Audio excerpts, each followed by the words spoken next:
মোরা কি করতেছ? জাম্পার বা নাকি? অন্য মাছের গাছ এতে পারলে তো মালিক পিটাই ববে। পিটাইবো আমাদেরকে হাত পায়ে কি আমরা কি বাসে রেখেছি? কি করবেন কত জাম ধরছে রে, দেখছেন নি?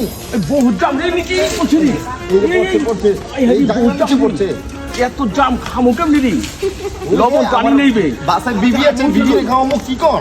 আপনার বিবি আপনি খাওয়াবেন, আমার বিবি আমি খাওয়াবো, সমস্যা আরে বহুত জাম রে। দেখছেন জালের ভিতরে কত জাম ঢুকছে, দেখছেন নি? টেস্ট করে দেখেন। জামগুলো উল্লাপুইতেছি রে, উল্লা তো নষ্ট হয়ে যায় ববে। জাগার মালিক মনে করেন, গাছের যে মালিক ওই দিকে আইবো না, বুঝছেন? বহুত জাম ধরছে। ঠিক আছে।